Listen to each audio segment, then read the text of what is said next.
દુનિયામાં જીવીએ છીએ. ફક્ત તમારી આસપાસની આકર્ષક વસ્તુઓ જુઓ.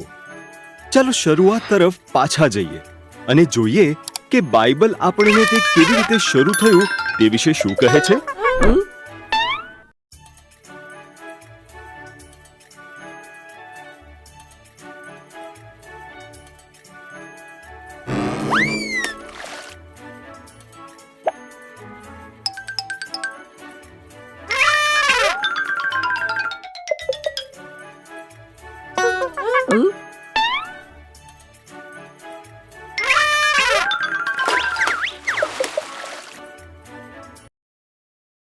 શરૂઆતમાં ઈશ્વરે આકાશ અને પૃથ્વી બનાવ્યા.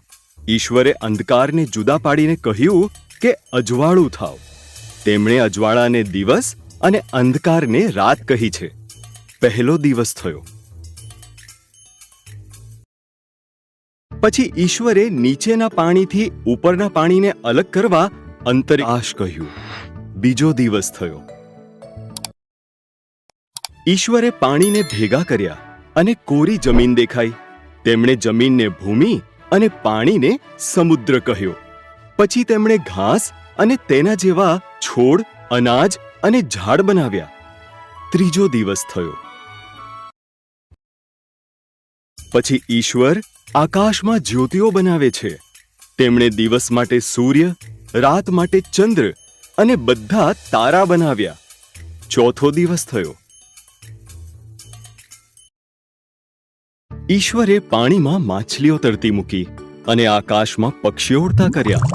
તેમણે તેમને કહ્યું, બચ્ચાઓ પેદા કરો.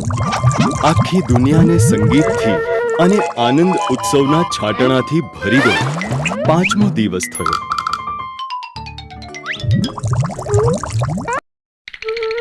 પછી ઈશ્વરે પ્રાણીઓ બનાવ્યા. તેમણે ખેતરના પ્રાણીઓ, જંગલી પ્રાણીઓ અને એવા પ્રાણીઓ બનાવ્યા જે જમીન પર સરકીને ચાલે. ફક્ત એક બીજી વસ્તુ બનાવવાની છે. ઈશ્વરે કહ્યું, સૌથી વિશેષ વસ્તુ. તેથી તેમના સ્વરૂપ અને પ્રતિમા પ્રમાણે ઈશ્વરે પુરુષ અને સ્ત્રી બનાવ્યા. તેમણે કહ્યું, બાળકો ઉત્પન્ન કરો, દુનિયા પર અમલ કરો, માછલી, પક્ષીઓ અને પ્રાણીઓની સંભાળ રાખો.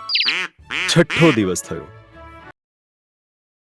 પછી ઈશ્વરે તેમણે બનાવેલી દરેક વસ્તુ પર નજર નાખી. તે ખૂબ સારું છે, તેમણે કહ્યું. તેથી સાતમા દિવસે તેમણે આરામ કર્યો અને તે દિવસને વિશેષ બનાવ્યો. સાતમો દિવસ થયો.